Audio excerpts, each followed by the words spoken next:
1 Samuel, capítulo 30, do versículo 11 em diante, lemos o seguinte: encontraram um egípcio no campo e o trouxeram a Davi.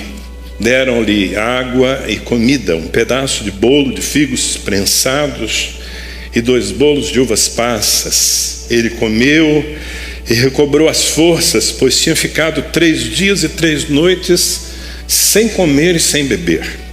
Davi lhe perguntou: a quem você pertence? De onde vem? Ele respondeu: sou um jovem egípcio, servo de um amalequita. Meu senhor me abandonou quando fiquei doente há 3 dias. Nós atacamos o Neguebe dos Queretitas, o território que pertence a Judá, e o Neguebe de Calebe, e incendiamos a cidade de Ziclag.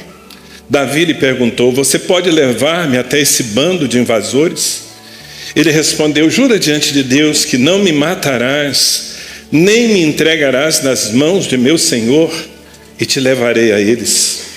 Descendo, ele levou Davi até lá.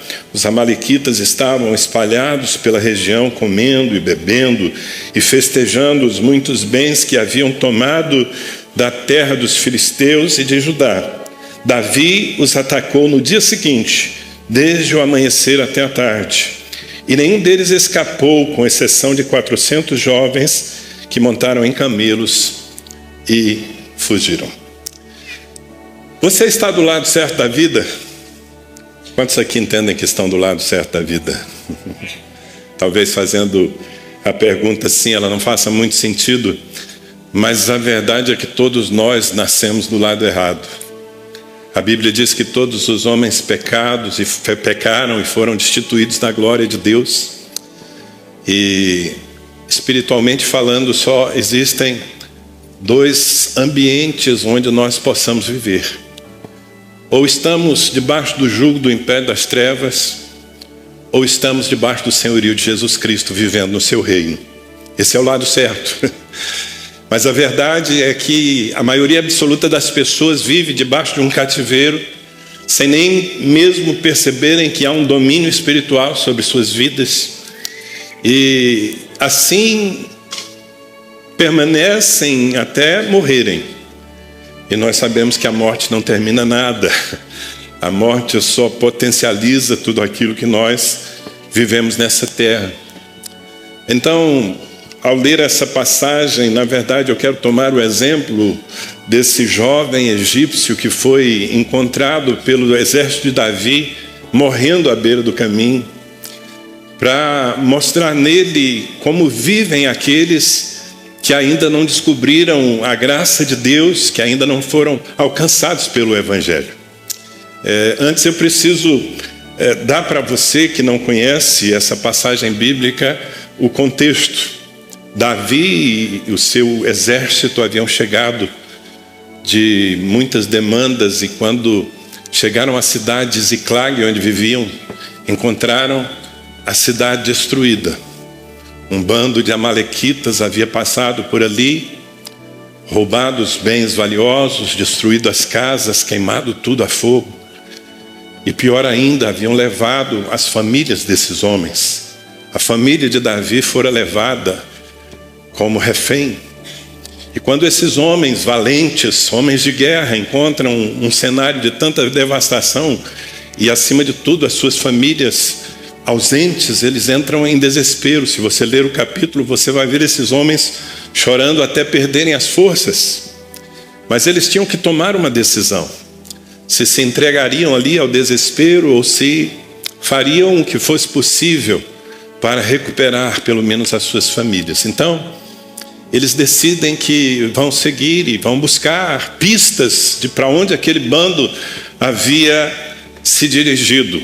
E é o que eles fazem. Alguns deles estão tão extenuados, tão cansados das batalhas anteriores, que eles não conseguem seguir, e 200 ficam para trás. Mas Davi segue na sua jornada por resgate das pessoas que ele e os seus homens amavam. E é justamente nesse contexto que eles encontram um jovem egípcio à beira do caminho, morrendo, literalmente morrendo. E eles param a sua marcha para dar atenção àquele rapaz. E eu quero tomar a vida dele para, de alguma forma, demonstrar como vivem os que ainda não acessaram o reino de Deus. Como muitos de nós vivemos por boa parte da nossa vida. Jesus dividiu a humanidade entre duas categorias básicas de pessoas: os salvos e os perdidos, os que vivem no império das trevas e os que vivem no reino de Deus. E para acessar o reino de Deus é preciso nascer de novo. Você se lembra da conversa de Jesus com Nicodemos, o religioso que o buscou na calada da noite? Jesus disse a Nicodemos: se você não nascer de novo, você não pode ver e nem entrar no reino de Deus. Nicodemos se surpreendeu. Ele disse: como é isso, nascer de novo? O Senhor está falando de voltar ao ventre da minha mãe, algum tipo de reencarnação. Jesus disse: não, aquele que não nascer da água e do Espírito. Se trata de uma experiência espiritual que o ser humano precisa viver, que só é possível pela fé em Jesus Cristo. E depois de viver essa experiência, confirmá-la nas águas do batismo. Quem não passa por isso continua debaixo do tacão do império das trevas. Eu sei que às vezes, para alguém que não conhece a palavra de Deus, é chocante isso. A maioria das pessoas com as quais nós convivemos, elas têm a falsa impressão de que existe uma zona neutra. Não, eu não sou uma pessoa religiosa, mas eu também não sou uma pessoa depravada, violenta, eu não faço mal para ninguém. E assim elas se consolam achando que essa vida mais ou menos significa isenção. Mas não é a verdade, queridos. O mundo espiritual é tão real e ele exerce uma supremacia sobre o mundo natural, esse que os nossos olhos veem e que os nossos sentidos podem perceber. O apóstolo Paulo, escrevendo a sua carta aos Efésios, ele fala do império das trevas, um reino, na verdade um império organizado para promover o mal no mundo. Ele fala de principados. Paulo diz em Efésios 4 que Efésios 6, ele diz que não temos que lutar contra carne e sangue, ou seja, os nossos inimigos não são humanos, mas nós temos que lutar contra principados, potestades, contra dominadores desse mundo de trevas, contra hostes espirituais da maldade nas regiões espirituais. E esse mundo espiritual influencia, e mais do que isso, governa o mundo físico. Aliás, eu estou usando uma palavra que aparece na Bíblia com sentidos distintos: mundo. Quando nós pensamos no mundo como as pessoas, nós precisamos amá-las, amar o mundo. A Bíblia diz que Deus amou o mundo de tal maneira que deu seu Filho unigênito, para que todo aquele que nele crê não pereça, mas tenha a vida eterna. Então, mundo no sentido de conjunto de habitantes no planeta Terra é uma dimensão. Mas existe um mundo que milita contra nós. É o mundo que jaz no maligno. É um sistema que foi montado por Satanás para prender os homens no pecado e na escravidão. E foi aí que nós nascemos. Não temos escolha. Desde que o primeiro homem pecou, o pecado foi passando de geração em geração e foi nos tornando reféns, escravos. E graças a Deus que, presumo, a maioria absoluta de nós que estamos aqui reunidos nesse auditório, tivemos a oportunidade da graça e pudemos ser transportados desse império das trevas para o reino do Filho do amor de Deus. E se você viveu essa experiência, você tem muito claro a distinção entre o que era a sua velha vida e o que é a sua vida agora, com a presença do Espírito Santo, com a luz da palavra iluminando o seu caminho, vivendo na comunhão daqueles que servem a Deus e que o buscam. É completamente diferente, um ambiente absolutamente distinto. Eu disse que eu tomaria o exemplo desse jovem egípcio que estava abandonado à beira do caminho, prestes a morrer. Imagine, já há 3 dias e 3 noites sem comer e sem beber, abandonado. E quando nós vemos a descrição da sua experiência, ele mesmo contando aquilo que vivia, nós podemos encontrar muitos paralelos entre a sua vida e a vida daqueles que permanecem sem Deus. Por exemplo, esse homem era um escravo. Quando ele é trazido a Davi, no versículo 13, diz que Davi lhe perguntou: a quem você pertence? De onde você vem? Ele respondeu: eu sou um jovem egípcio, servo de um amalequita. Agora, sempre que você ler servo, ou praticamente todas as vezes que você ler na sua Bíblia a palavra servo, pode traduzir como escravo. Esse jovem era escravo de um amalequita. Ele não era senhor das suas ações, não era dono da sua própria vida. O que ele fazia era de alguma forma governada por uma segunda pessoa, o seu proprietário. E por incrível que pareça, eu sei que isso pode surpreender alguém que não conhece a palavra de Deus, é assim que vivem todos aqueles que ainda não foram libertos por Jesus Cristo. Vivem debaixo de um jugo de escravidão. Sim, eu sei que há pessoas que está na cara delas, na forma de viver, que elas estão sob algum tipo de controle maligno, até mesmo de possessão demoníaca. Mas talvez alguém pense: não, eu nunca vivi esse nível de comprometimento com as trevas. Não importa. Se você ainda não acessou, não escolheu o reino de Deus através de Jesus Cristo, você está vivendo no meio das trevas. Não existe uma zona neutra. Isso é assustador para quem nunca ouviu, mas é a pura verdade. E veja bem, às vezes essa ilusão de que somos livres é resultado da ignorância em que nós vivemos. Imagine, por exemplo, que você fosse um coreano do norte. A Coreia do Norte é o país mais fechado do mundo na atualidade. Vive debaixo de um regime comunista absolutamente fechado.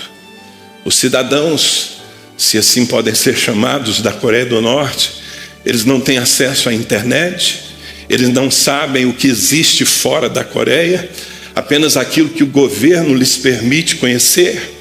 Então, eles acham que a vida é aquilo. Tudo que eles fazem depende do governo, eles não podem nem mesmo ter a liberdade de criar os seus filhos debaixo dos seus próprios princípios. O Estado governa tudo. E o mais surpreendente, quando você vê alguma reportagem, é que a maioria absoluta deles acha que é assim mesmo, que está tudo normal, que a vida é assim, que eles vivem o melhor que existe. Por isso eles se curvam diante daquele governante, daquele ditador, e agradecem pelas benesses que eles recebem, mesmo que isso lhes prive da liberdade. É assim que vive aquele povo, por ignorância. Como eles não sabem o que é democracia, o que é prosperidade, o que é ser dono de suas próprias coisas, o que é educar os seus filhos conforme aquilo que você crê. Como eles não conhecem nada disso, então eles vivem na escravidão, como se a escravidão fosse a oitava maravilha do mundo. Espiritualmente, de certa forma, é assim que a maioria das pessoas está, debaixo de um controle. E elas precisam da oportunidade de ser libertas. Então veja, esse homem era escravo. Aqui está a primeira semelhança dele com aqueles que ainda não se renderam a Cristo. E a Bíblia fala muito claramente dessa condição na qual nós também vivemos um dia. Por exemplo, o apóstolo Paulo, escrevendo a sua carta aos Romanos, no capítulo 6, a partir do versículo 16, ele usa exatamente a linguagem da escravidão. Ele diz assim: não sabem que quando vocês se oferecem a alguém para lhe obedecer como escravos, tornam-se escravos daquele a quem obedecem? Escravos do pecado que leva à morte, ou da obediência que leva à justiça.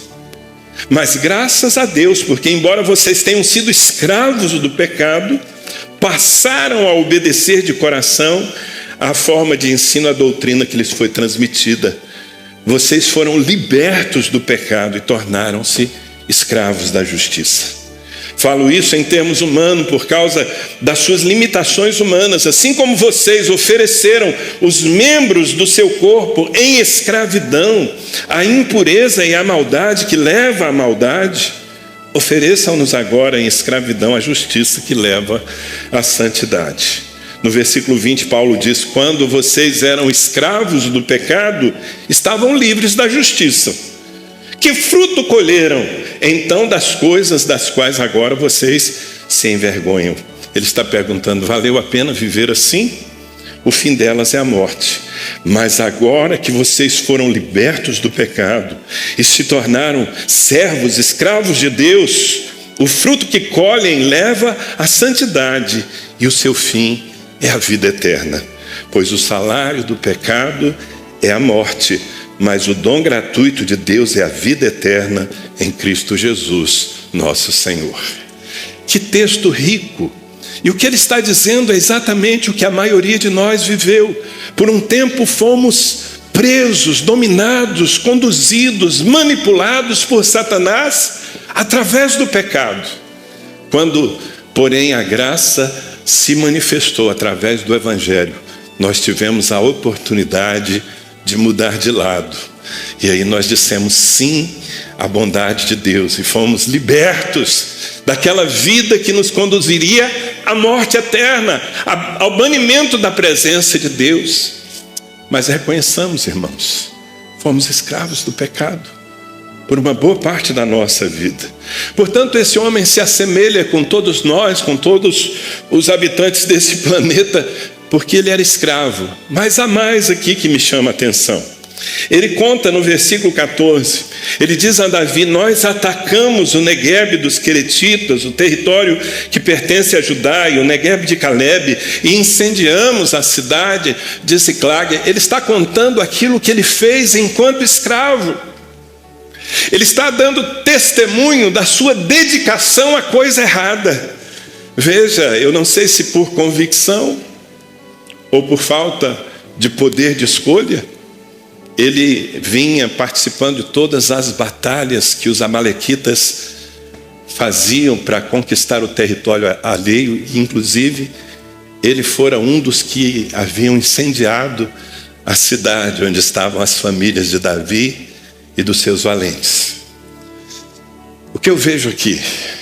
Um homem que por boa parte da sua vida, e ele é descrito como um jovem egípcio, então ele estava na flor da idade, no seu vigor, e ele estava dando tudo o que tinha por uma visão deturpada.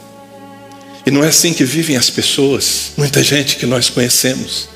Agora mesmo nós vimos a nossa nação mergulhando novamente no carnaval.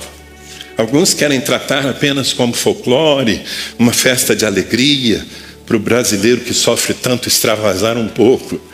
Mas nós sabemos que é muito mais do que isso. Muita gente dando o seu melhor para a destruição. Quantas meninas nesses últimos dias perderam a sua pureza, estragaram a sua vida depois de uma noite de bebedeira. Quantos rapazes, até mesmo pais de família, foram enlaçados pelas drogas durante uma festa e daí não sairão, a não ser que sejam ajudados a sair. Mas não precisamos ir longe para encontrar pessoas dando o melhor de si por um projeto de vida que vai terminar em nada. Não precisa ser um bandido, não precisa se tornar um drogado, não precisa virar uma prostituta. Veja quantos homens estão tão dedicados a ganhar dinheiro e aumentar as suas riquezas, que estão perdendo o melhor de suas famílias. Seus filhos estão crescendo e eles não têm tempo, porque estão servindo a um Deus chamado Mamon, riquezas.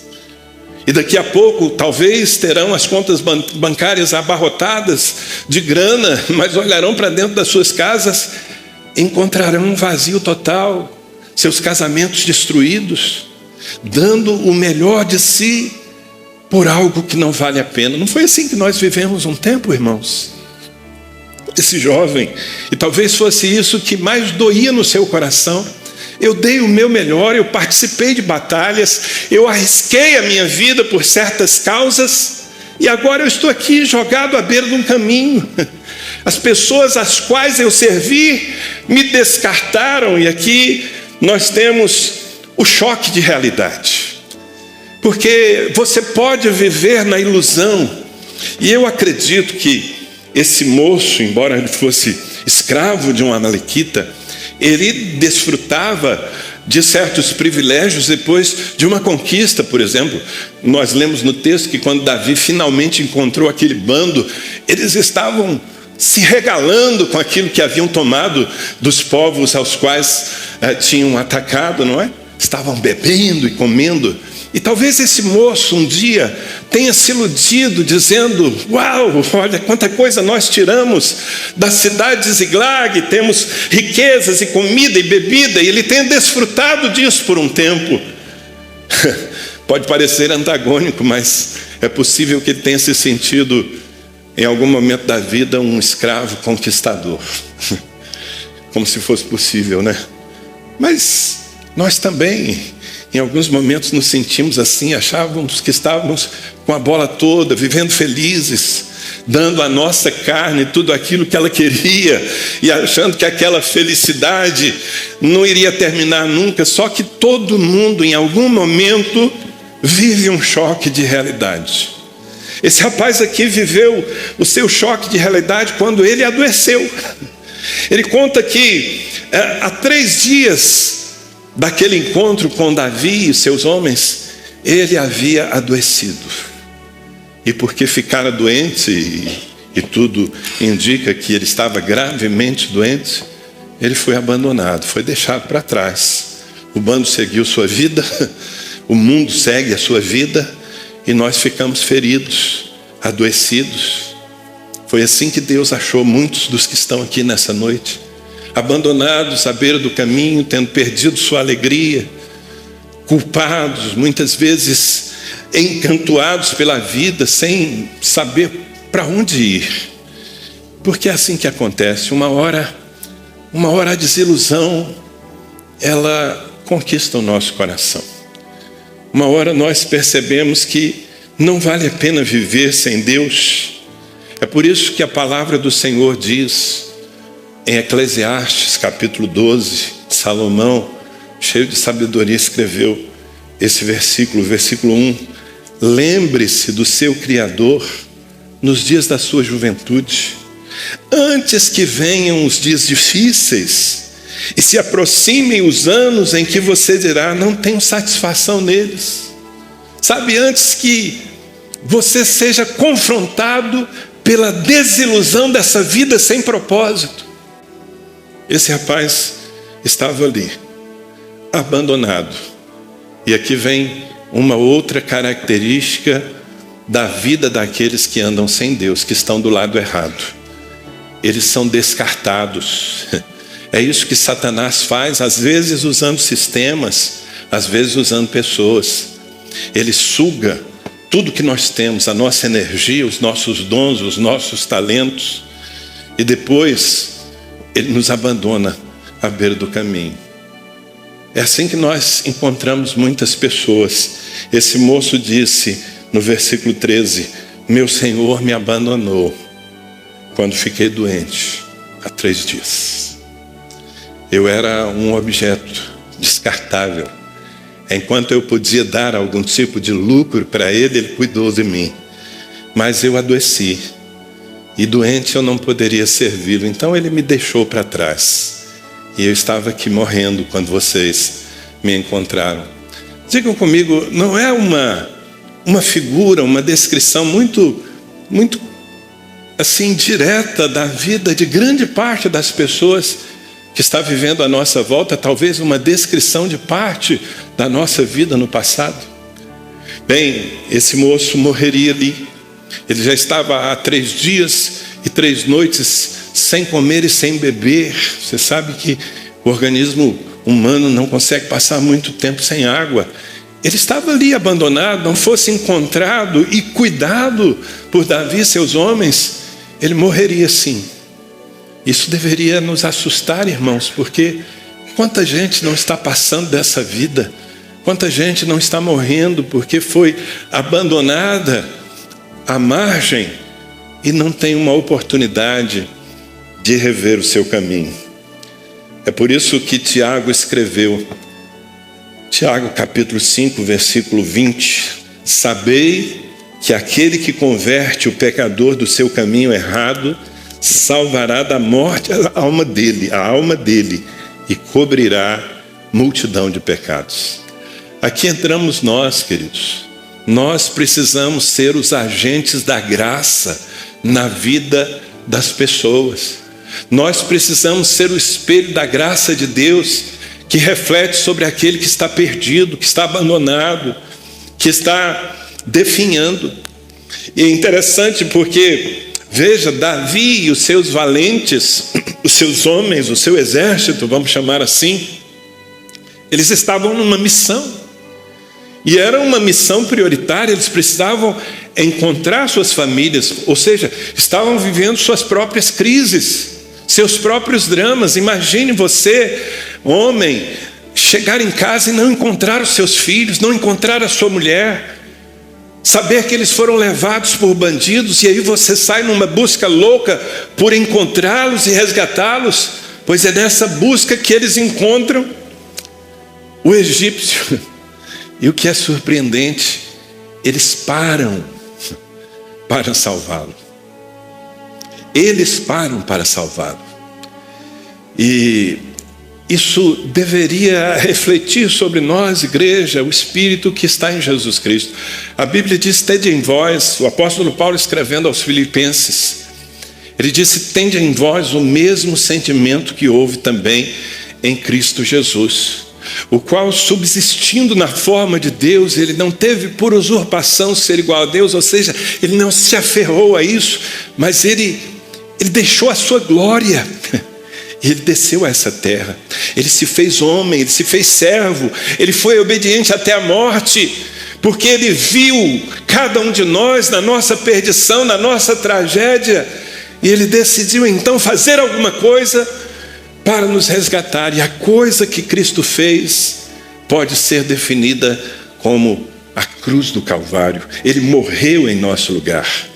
Mas que ação ou que influência tem o que Jesus fez se as pessoas que vivem na nossa geração agora, 2000 anos depois, não têm essa notícia e não têm o nosso cuidado? E aqui nós podemos então fazer o contraste entre aqueles que vivem sob o império das trevas e aqueles que vivem no reino de Deus. Davi e os seus homens representam, nessa minha perspectiva, que é a igreja do Senhor. É assim que nós somos, ou pelo menos é assim que devemos ser. Veja que eles são movidos de compaixão. No versículo 11, diz que encontraram um egípcio no campo e o trouxeram a Davi, deram-lhe água e comida. E eu quero chamar a sua atenção para o fato de que Davi e o seu exército tinham todos os motivos para passar de largo, para simplesmente ignorar aquele moribundo ali. Afinal de contas, eles tinham algo tão importante para fazer. Mas, irmãos, escutem isso: nós não temos nada mais importante a fazer nessa terra, além de resgatar pessoas da sua perdição. Um dia Jesus Cristo definiu isso e exemplificou isso através de uma parábola. Essa parábola está narrada em Lucas capítulo 10, e eu leio apenas uma parte dela, versículos 30 em diante. Em resposta, disse Jesus: um homem descia de Jerusalém para Jericó, quando caiu na mão de assaltantes. Estes lhe tiraram as roupas, espancaram-no e se foram, deixando-o quase morto. Aconteceu estar descendo pela mesma estrada um sacerdote. Quando viu o homem, passou para o outro lado. E assim também um levita, quando chegou ao lugar e o viu, passou pelo outro lado. Mas um samaritano, estando de viagem, chegou onde se encontrava o homem, e quando o viu, teve piedade, teve compaixão dele. Aproximou-se, enfaixou-lhe as feridas, derramando nelas vinho e óleo. Depois colocou sobre o seu próprio animal, levou para uma hospedaria e cuidou dele. E quando Jesus contou essa parábola, ele estava querendo dizer o que é a verdadeira fé. Veja que 2 religiosos passaram por ali, viram o homem jogado à beira do caminho, mas deram prioridade à sua agenda, à sua religião, às suas necessidades pessoais. O que Jesus está tentando nos ensinar é que se somos discípulos dele, nós precisamos parar as nossas jornadas religiosas ou de conquista pessoal todas as vezes que encontrarmos alguém necessitado à beira do caminho. Foi o que Davi fez. Parou tudo para salvar um desconhecido, porque até então aquele homem não tinha revelado a sua identidade. E aqui, meus amados, há algo que me chama a atenção. Veja que o exército de Davi trata do homem, cuida dele, lhe dá alimento, antes de saber quem ele é. Eles não perguntaram: você é dos nossos ou você é dos deles? E esse é um problema que parte da igreja vive. Às vezes o nosso amor é seletivo. Às vezes nós estamos dispostos a estender a mão para aqueles que se parecem conosco, para aqueles que se identificam como dos nossos. Então não há problema em servir aos nossos irmãos. Mas veja bem, Jesus Cristo, nosso Senhor, Ele disse que nós seríamos identificados como seus discípulos se nós tivéssemos amor uns aos outros. Ou seja, se a nossa vida manifestasse o mesmo caráter que sempre houve em Jesus, você não vai ver Jesus se encontrando com uma pessoa necessitada, doente, aflita, e perguntando de onde ela veio, no que ela cria. Jesus só queria encontrar fé, ainda que fosse a fé mais simples, mais primitiva, seria o suficiente. Jesus muitas vezes passava o dia curando as pessoas, tocando os leprosos, e ele fazia isso sem saber se haveria retorno, fazia por pura compaixão, e é o que na verdade Deus espera que nós vivamos aqui, querido. Então perceba que a primeira preocupação de Davi e de seus homens é cuidar desse moço, para depois identificá-lo. Exatamente como Jesus fazia. Veja esse texto, Mateus capítulo 9, versículos 36 a 38. Vendo Jesus as multidões, compadeceu-se delas, porque estavam aflitas e exaustas, como ovelhas que não têm pastor. Então se dirigiu a seus discípulos, dizendo: a seara na verdade é grande, mas os trabalhadores são poucos. Rogai, pois, ao Senhor da seara que mande trabalhadores para a sua seara. Jesus sentiu o apelo de atender a demanda das pessoas, e às vezes ele dizia para os seus discípulos: me ajudem nisso e orem para que nós tenhamos mais gente ocupada em exercer compaixão. Aliás, eu gosto dessa expressão, e Jesus movido de compaixão. Eu costumo dizer que esse era o combustível que movia o nosso Senhor, compaixão. E esse deve ser o combustível que nos move também, amém? E não apenas o combustível que nos move, o motivo que muitas vezes nos faz parar. E o que esses homens, Davi e os seus guerreiros apresentam é um amor incondicional, porque o investimento que eles fizeram na vida daquele egípcio foi feito antes mesmo que ele se identificasse. Veja, no versículo 12 está escrito assim: deram-lhe um pedaço de bolo de figos prensados, 2 bolos de uvas passas. E no versículo 13, então Davi lhe perguntou: a quem você pertence e de onde você vem? Primeiro foi feito um investimento na vida dele. Depois foram buscar a sua identidade. Não deveria ser assim que nós agimos, primeiro olhando para as pessoas como gente. A igreja precisa olhar todo mundo como gente. E se é gente, é amada por Deus. Não importa se é pobre ou se é rico, não importa se é preto ou se é branco, não importa se é hétero ou homossexual, não importa se é de direita ou de esquerda, se é gente, é amada por Deus, e se é amada por Deus, precisa ser amada por nós também. Depois nós vamos identificá-los, depois nós vamos corrigir a identidade deles, depois nós vamos lhes dar a oportunidade de mudarem de reino, mas antes nós precisamos nos compadecer, estender a mão, nos interessar por lhes dar uma nova oportunidade na vida. Foi o que foi feito aqui. E amados, esse é o coração de Deus. Usando o profeta Isaías, o Senhor fala de um jejum que o agradava mais do que os jejuns que nós costumamos fazer. Esse de passar fome e gastar tempo em oração. O Senhor considera muito o jejum. É uma prática espiritual muito importante. Mas em Isaías capítulo 57, Deus fala de um outro jejum, que é muito mais importante, que todos nós deveríamos viver fazendo. Ele diz o seguinte: o jejum que desejo não é este: soltar as correntes da injustiça, desatar as cordas do jugo, pôr em liberdade os oprimidos e romper todo o jugo. Não é partilhar sua comida com o faminto, abrigar o pobre desamparado, vestir o nu que você encontrou e não recusar ajuda ao próximo. Aí sim a sua luz irromperá como a alvorada e prontamente surgirá a sua cura. A sua retidão irá diante de você e a glória do Senhor estará na sua retaguarda. Nós oramos tanto para que a glória de Deus venha, para que nós sejamos avivados, pois Deus está nos dizendo: cuidem daquele que está abandonado, manifestem o meu amor às pessoas, porque isso mexe com o céu, e se mexe com o céu, precisa mexer também com o nosso coração. Quantos estão recebendo essa palavra? Então veja, sem cobrar a conta, sem passar um filtro, Davi e os seus homens investem nesse rapaz. E o que acontece com ele? É que eu vou para a parte final dessa palavra. Em primeiro lugar, uma restauração.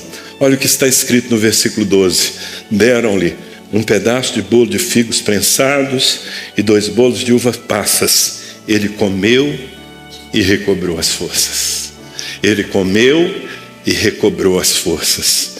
Amados, veja, eu acho que não há nada mais empolgante, mais tocante do que ver alguém que estava desistido, ver alguém que estava desesperado, ver alguém que estava abandonado, sendo abraçado pela graça de Deus, sendo fortalecido pelo amor da igreja, pelo poder do evangelho, e ver essa pessoa recuperando a força, na verdade, nascendo de novo. Quantos de vocês se empolgam com isso? Eu conheço a história de tantos de vocês aqui.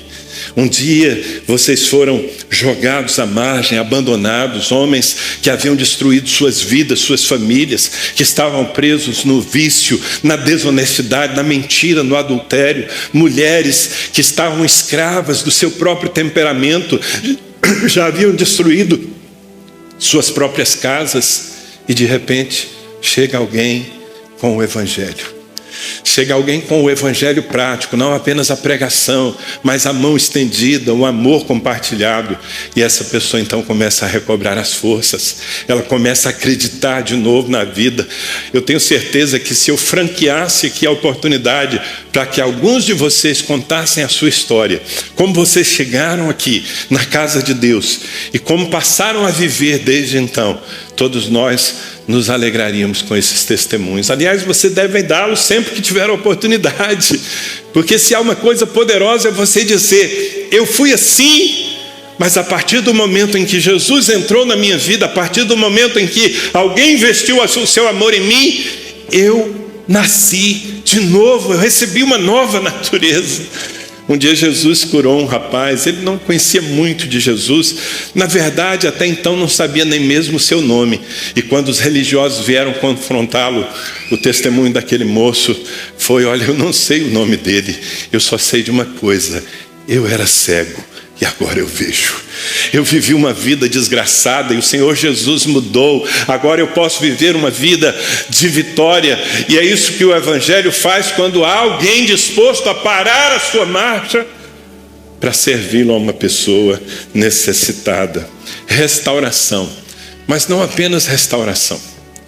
Porque uma vez alimentado, cuidado, com as suas feridas cuidadas, Davi faz uma proposta a esse homem. Davi diz para ele: você quer passar para o lado de cá? Isso é parafraseando, mas essa foi a verdade. Davi olha para ele e diz: então você fez parte desse bando de invasores?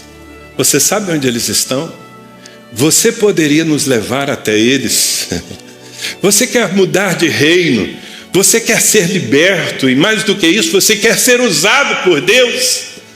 E claro, esse homem está com medo. Ele diz: você precisa prometer que não vai me matar e que não vai me entregar de novo aquele Senhor que me escravizou e que me abandonou à beira do caminho. E certamente Davi lhe dá toda a segurança. E vejam, meus irmãos, quem estava ali esperando a morte algumas horas antes, agora está guiando o exército de Davi a uma conquista. Agora ele está sendo usado por Deus. E olhando aqui para a carinha de alguns de vocês, que não apenas foram salvos, mas que se tornaram líderes, eu vejo essa história acontecer de novo. Você chegou aqui, você foi cuidado, alguém investiu seu tempo, orou por você, lhe aconselhou, muitas vezes lutou pela sua salvação. E quem é você agora? Agora você é um líder nessa casa. Agora você está conduzindo pessoas a resgatar as suas famílias, porque você se tornou um guia no reino de Deus.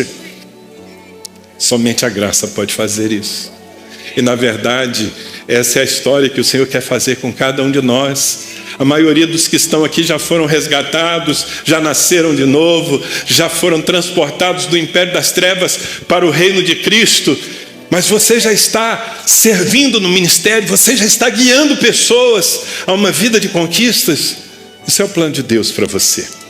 Então, eu apresentei para vocês aqui duas realidades. Como vivem aqueles que estão do lado errado, debaixo do jugo de Satanás e do pecado. E como vivem aqueles que foram encontrados pela graça de Jesus Cristo. E ao fazer tudo isso, ao lhe dar essa reflexão, eu quero, na verdade, provocar uma reação em duas classes de pessoas aqui. Em primeiro lugar, é possível que haja no meio dessas centenas de irmãos, gente que ainda não se rendeu a Cristo. Pode ser que você tenha uma religião, mas você ainda não tem Jesus Cristo como seu Senhor e Salvador. Você está dando o seu melhor pelo mundo. Você está gastando a sua energia e talvez você já esteja desiludido, talvez você já esteja abandonado, talvez você já esteja decepcionado com o mundo. Pois bem, Deus nos fez encontrar você aqui nessa noite para lhe oferecer a graça de Deus, para que você mude de lado e para que você venha para o reino do Filho, do amor do Pai. Amém? Mas a segunda classe de pessoas é aqueles que já disseram sim à salvação, já foram restaurados por Cristo. A minha pergunta é: você está disposto a parar as suas jornadas de conquistas pessoais para salvar alguém, para tirar alguém da margem, para derramar o amor de Deus sobre um perdido? É isso que o Senhor espera de cada um de nós todos os dias da nossa vida. Quantos recebem essa palavra? De que lado você está? Essa é a pergunta. Você pode me ajudar? Pergunta para o seu vizinho: de que lado você está? De que lado da vida você está? Por favor, fique em pé. Fique em pé. Aleluia. Sabe, eu não trouxe nessa noite uma palavra profunda, cheia de novidades. Eu simplesmente ministrei aqui durante alguns minutos sobre a graça de Jesus Cristo. A maravilhosa graça de Jesus. Quantos aqui já foram alcançados pela graça? Você tem esse testemunho na sua vida, você nasceu de novo. Que tal nós adorarmos a Deus, nos lembrando que um dia nós estivemos perdidos, lançados fora, e o Senhor enviou alguém para nos salvar. Feche os seus olhos, olhe para o coração do seu Deus e adore-o. Entregue a Ele sua vida, seu coração, e agradeça pela salvação, meu irmão. Você tinha tudo para morrer no pecado, mas não morreu, porque a graça de Deus lhe alcançou. Aleluia.